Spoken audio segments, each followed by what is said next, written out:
एक थोड़ी शंका थी मुझे।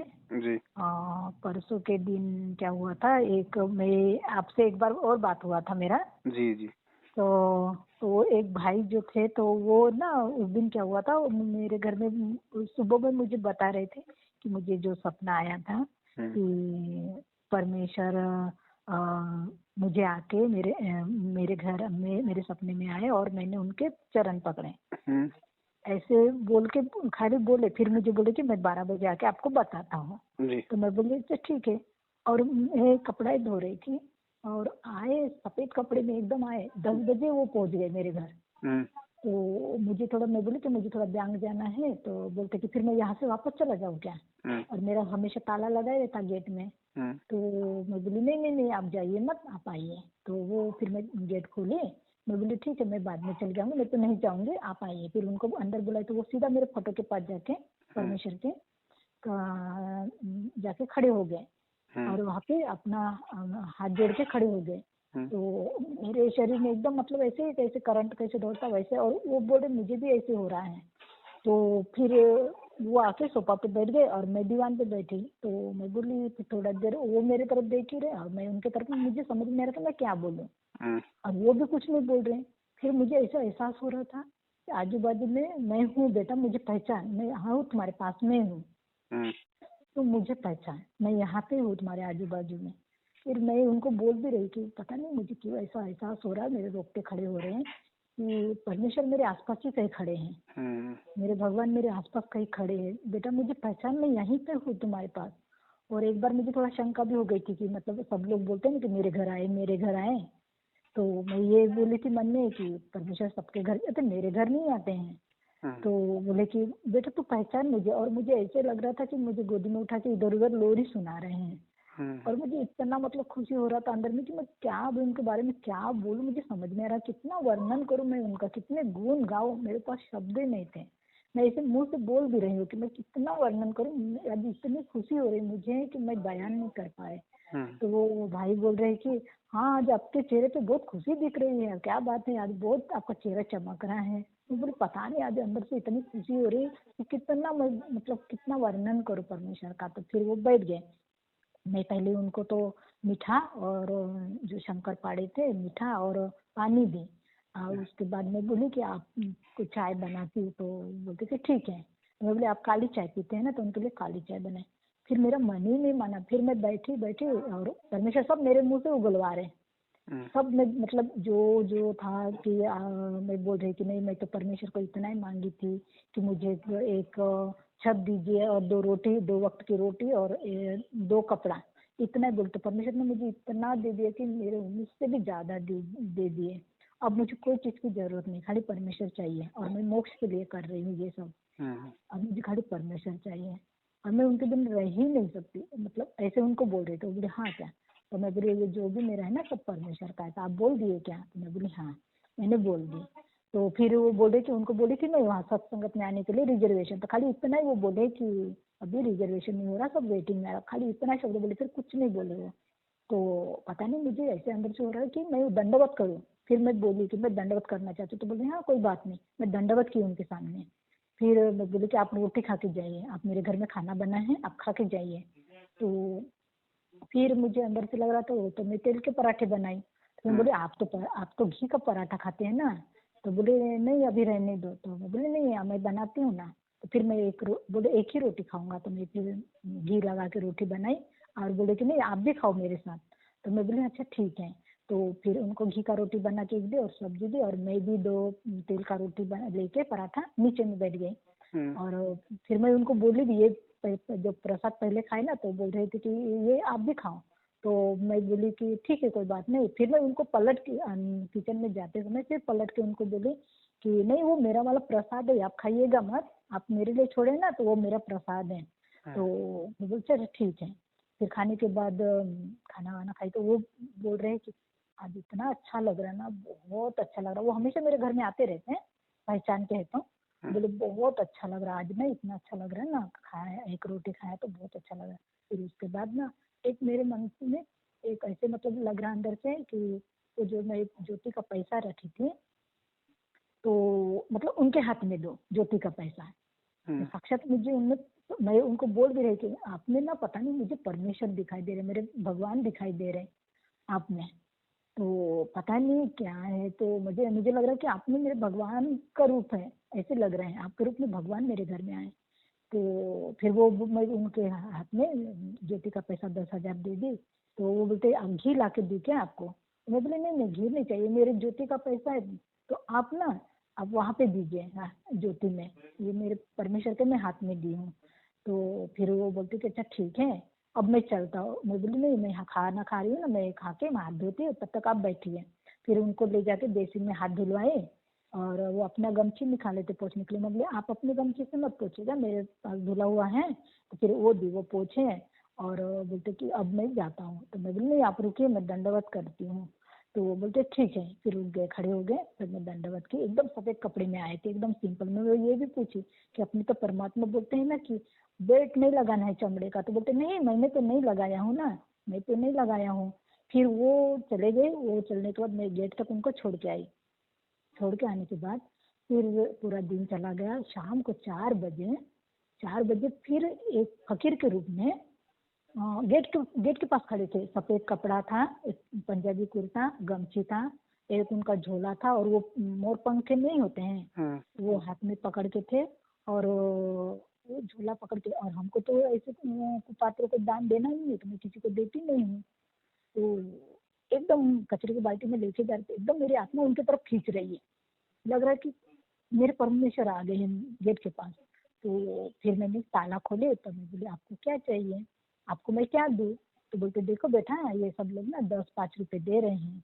तो मैं फिर ताले को गेट को कुंडी लगा दी। मैं बोले आप रुकिए यहाँ पे खड़े हैं, मैं आती हूँ अभी। तो बोलते अच्छा ठीक है। तो मैंने आके दंडवत करी परमेश्वर को, और बोली परमेश्वर क्या आप सुबह में तो आप दर्शन देके गए, मुझे संकेत दीजिए कि क्या आप ही हो क्या, आप हो तो मुझे संकेत दीजिए। तो फिर मैं बाहर गई, 10 रुपए लेके बाहर गई, उनके झोली में डाली। तो इतना मुझे रोना आ रहा, और मैं अंदर से पुकार रही मेरे परमेश्वर को, आप मेरे परमेश्वर हो, आप मेरे कबीर परमेश्वर हो, आप आए परमेश्वर, आप तो सुबह में आए थे। तो बोल रहे हैं कि बेटा तुम्हारी मुझे बहुत चिंता हो रही है, मेरी अच्छे बच्चे हो तो बहुत बहुत चिंता हो रही बेटा, मैं तुम्हारे लिए मैं यहाँ से जा रहा था, सोचा कि बेटी से मिल के जाओ। फिर मेरा मन ही नहीं रोक पाया, इतनी रोई, इतना रोई मैं मस्त खूब वो उनके नाम से, ए परमेश्वर परवरदिगार, ए प्रभु आप आए, मेरे लिए आए, आप कितनी चिंता है मेरी आपको। हाँ बच्चा तेरी चिंता है, आजू बाजू वाले लोग ठीक नहीं, सावधान रहना। तुम्हारे घर से 2 चीजें गई है, तुमको पता नहीं है, मुझे पता है। और मेरे यहाँ ना मेन गेट पे एक दुर्गा जी का फोटो है लगा हुआ। तो उनको प्रणाम किए, और बोल रहे कि तुम्हारा कोई कुछ नहीं बिगाड़ा, मैं हूँ ना तुम्हारे साथ, मैं तुम्हारे पल पल साथ में रहूंगा, तुमको डरने की चिंता नहीं, लेकिन फिर भी सावधान रहना, मैं हमेशा बीच बीच में आते रहूंगा तुम्हारे घर। और ऐसे बोल के वो खाली, फिर मैं 1 मिनट भी नहीं लगा, जैसे उनको चेयर पे लाके बाहर में बिठाए, मैं बोली कि आप मेरे अंदर चलिए सोफा पे बैठे। तो बोली नहीं, तो ये तो मैं सुबह में बैठ के गया ना यहाँ से। तो फिर मैं एकदम उनके पैर में प्रणाम कर दी, एकदम 1 मिनट भी नहीं सोची, एकदम प्रणाम करी। तो वो फिर दुर्गा जी को हाथ जोड़े, बेटा सब कुछ ठीक होगा, तो भक्ति में लगी रहूं, कुछ नहीं होगा, मैं हूँ ना तुम्हारे साथ।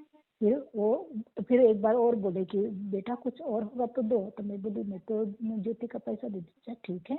फिर चले गए वो, चले गए। तो ये क्या है भाई? ये सपने की बात है या फिर हकीकत की है?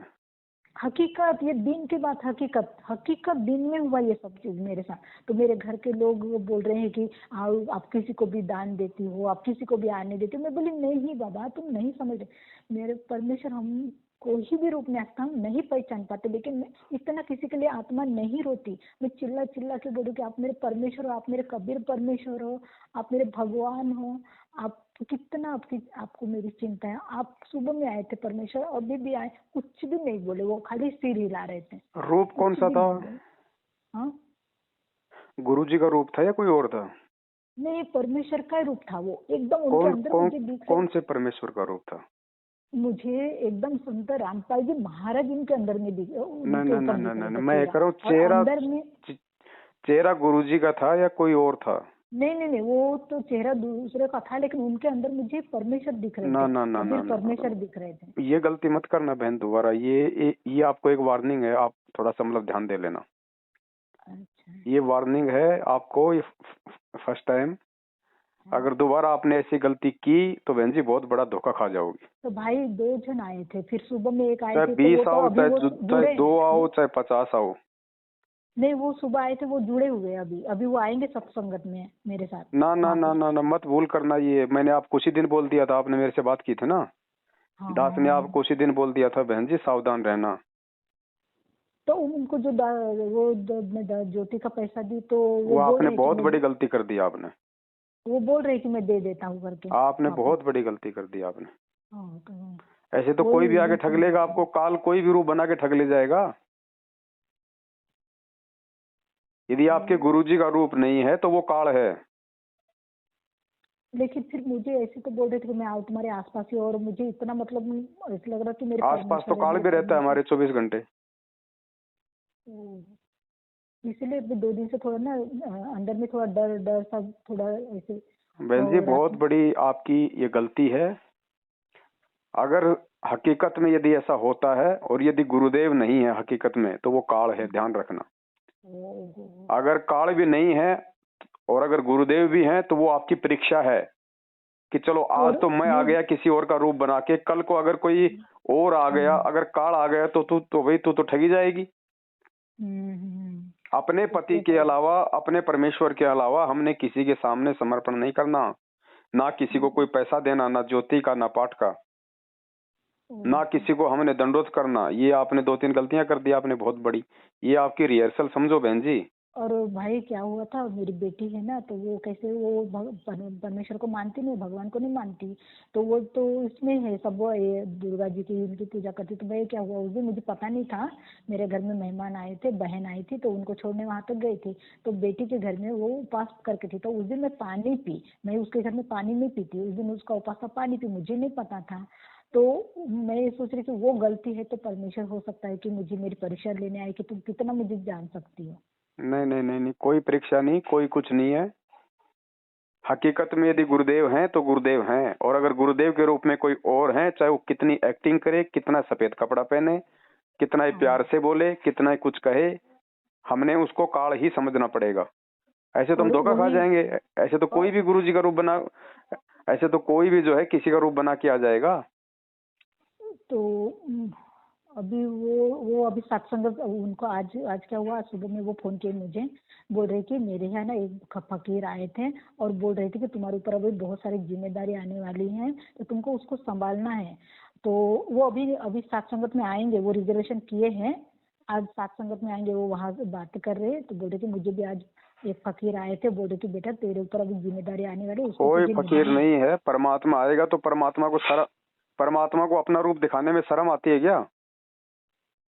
क्यों नहीं दिखाएगा परमात्मा? अगर भगवान आके मिलेंगे, अगर गुरुदेव आपको मिलेंगे तो गुरुदेव को 2 गला आसन करने की क्या आवश्यकता है?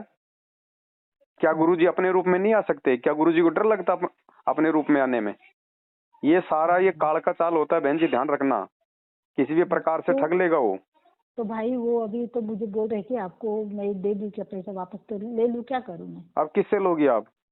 वो तो हमेशा आते रहते मेरे घर हाँ में, तो आए मतलब तो मांग लो वापस कि भैया वो गलती से हमने आपको दे दिया उस दिन, ये हमारी ये गलती थी, आप वो पैसा हमारे को वापस दे दीजिए। तो अभी वो मेरे साथ सत्संगत में आ रहे, वो भगवान से जुड़ रहे हैं, कबीर भगवान से, तो फिर अब क्या करें। नहीं नहीं, कोई हो, चाहे कोई भी हो, चाहे वो मैं भी क्यों ना हूँ,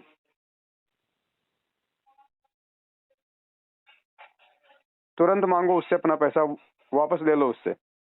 अच्छा। और रात में जैसे सोई थी ना, ऐसे लग रहा था कि छोटे बच्चा होता है ना, वैसे मेरे अंदर ऐसे लग रहा था कि आत्मा में कि छोटा सा रूप बना के परमेश्वर मेरे अंदर में है, ऐसे लग रहा था मुझे रात में।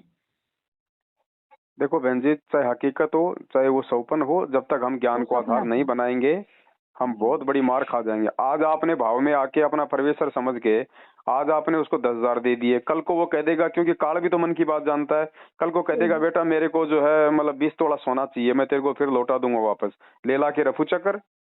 बोलेगा एक मेरे को तो बेटा 10 लाख की जरूरत है। आप तो मना उसको, आप तो उसको मना ही नहीं कर पाओगी, क्योंकि आप तो पहले उसको समर्पण कर चुकी हो। और एक दिन फिर आए थे मेरे घर में, अभी जो मेरा तो थोड़ा सा काम वाम रहता ना तो वो कर देते। तो वो आए आए थे तो मुझे उन बोले थे कि मुझे ना 2 लाख रुपए चाहिए। तो मैं बोली कि देखिए आपके रूप में मुझे कार्ड दिख रहा है, मैं सीधा उनको बोल दी आपके रूप में कार्ड दिख रहा है, मैं आपको 1 रुपया भी नहीं दे सकती हूँ ना मेरे पास है, मैं सीधा उनको बोली।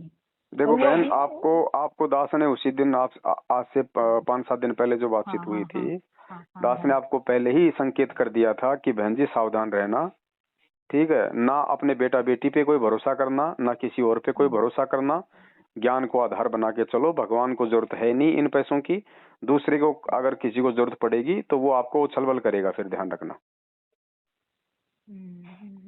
नहीं, देखो वो तो बहुत अमीर आदमी है, वो बहुत अमीर आदमी अरे है, कोई भी अमीर हो, कोई भी कुछ हो, लेकिन आपकी मर्यादा तो तोड़वा देगा।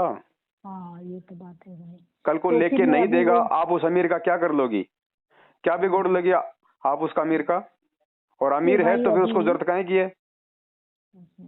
अमीर है तो उसको जरूरत काहे की है? ले लेगा और कल को नहीं देगा तो आप उसका बिगाड़ क्या लोगी? नहीं, वो मुझे बोल रहे थे, कल ही बोल रहे थे कि ये पैसा मुझे मत दो, ऐसे करके बोल रहे थे। मैं बोली अब मुझे तो वो परमिशन दिख रहे थे तो उनके। नहीं बहन, ये तो ये मार खा जाओगी बहुत। मुझे कि मैं वापस दे दूँ क्या आपको, ऐसे करके बोले हैं।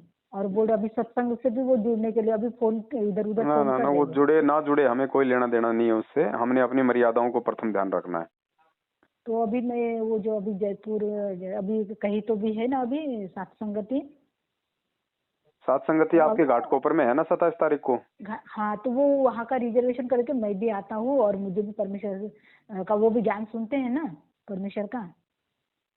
अरे कोई अब ज्ञान सुने ना सुने, आप किसी भगत को, आप किसी ऐसे किसी अनजान को आप जो दंडवत कर रही हो, किसी अनजान को आप 10,000 रुपये ज्योति का दे रही हो, बहन जी ये तो ज्ञान की बहुत बड़ी कमी है। वो ठग ले गए आपको। ऐसे थोड़ी होता, कोई परमात्मा आएगा तो अपने रूप में आ जाएगा ना, कोई शर्म थोड़ी आती है परमात्मा को। ऐसे तो कोई भी ठग लेगा, काल आपको कभी भी ठग लेगा ऐसे तो।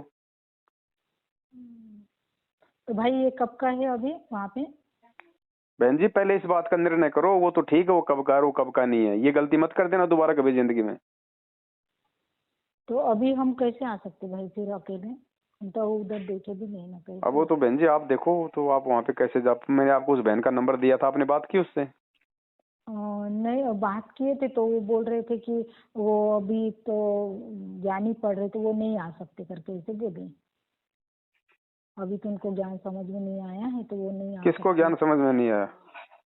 तो नहीं वो भी फोन किए थे और मैं भी नहीं, मेरा तो लगा ही नहीं फोन उनको, मेरा नहीं लगा फोन, वो किए थे वो भाई फोन किया था तो बोल रहे थे कि नहीं आप नहीं आ सकते करके ऐसे करके बोलते।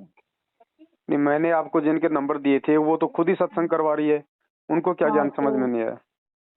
तो मेरा नंबर ही नहीं लगा था, वो रिंग नहीं, वो कुछ और ही को गलती हो गया होगा। तो देखते हैं फिर। बहन जी ऐसे तो भक्ति नहीं हो पाएगी, ऐसे तो पता नहीं कितने धक्के खवा देगा काल। यही तो ना भाई, इसीलिए मैं कल में 2 दिन से लगा रही थी। फिर वो एक भाई है उनको भी बोले थे तो वो बोल रहे थे कि पवन भाई से बात कर लो तो।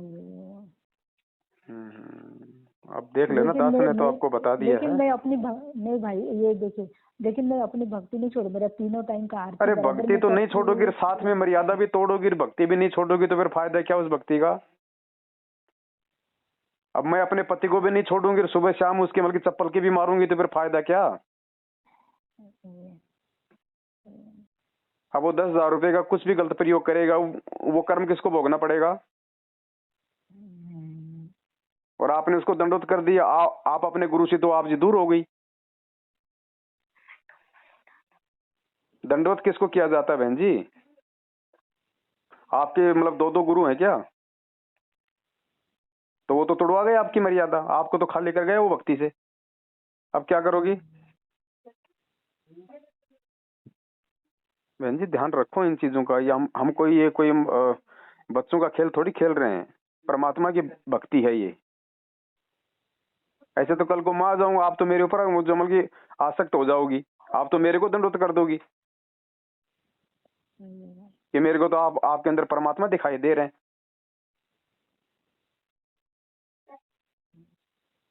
बहन जी ध्यान रखो, इतनी कमजोरी नहीं चलेगी इस मार्ग में।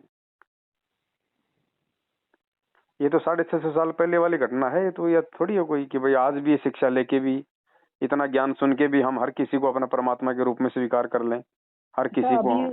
भाई हम फिर उनसे वो पैसा ले सकते हैं ना? अब पैसा तो ले लोगी, लेकिन जो मर्यादा वो तोड़ गया वो थोड़ी ठीक कर लोगी। आपको जो पतिव्रता धर्म से जो नीचे गिरा गया उसका क्या करोगी बताओ? आपने दंडोत कर दिया, वो कैसे वापस ले लोगे आप? मर्यादा तो टूटी है भाई। बहन जी ऐसे नहीं हो पाएगा।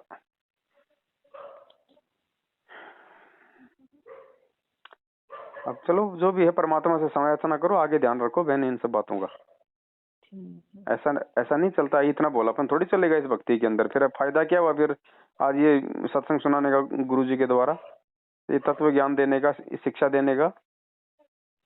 ठीक है, ध्यान रखेंगे भाई आगे। सबसे पहले तो गुरुदेव से माफी मांगो।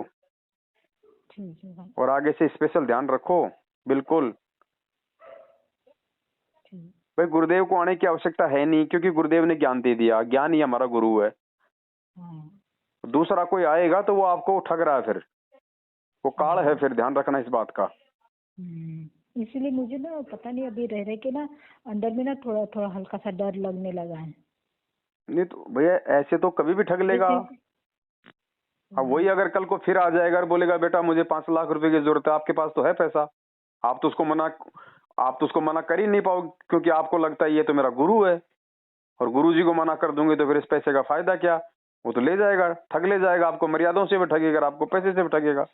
फिर क्या करोगी?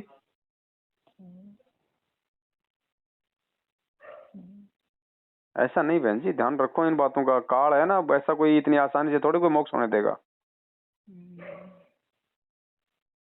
कोई भी हो, चाहे कोई भगत हो, चाहे कोई जगत वाला हो, चाहे कोई कितनी एक्टिंग करे, कोई कितना चाहे सुंदर हो, कितना चाहे मीठा बोले, हमने किसी को 1 रुपया नहीं देना तो नहीं देना। और ऐसे किसी अनजान आदमी को आपने अपने घर में कैसे घुसने दे दिया? वहां पे अगर उसको भूख लग रही है, खाना खाना था, तो उसको बोलते बाहर बैठो भैया आराम से, मैं बनाती हूँ खाना बना के उसको बाहर पकड़ा दो, उसको अंदर बैठा खिलाने की क्या आवश्यकता अनजान आदमी को?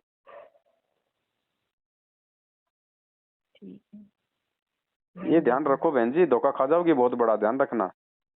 मालिक जबरदस्ती नहीं करेगा, परमात्मा ने ज्ञान दे दिया, समाधान दे दिया, सावधानियां बता दी। अब उसके बाद हम गलती करेंगे तो फिर परमात्मा क्या करेगा? ध्यान रखो बहन इन बातों का, है ना? ठीक है भाई। हाँ ठीक है बहन जी। ठीक है। हाँ सत्साई।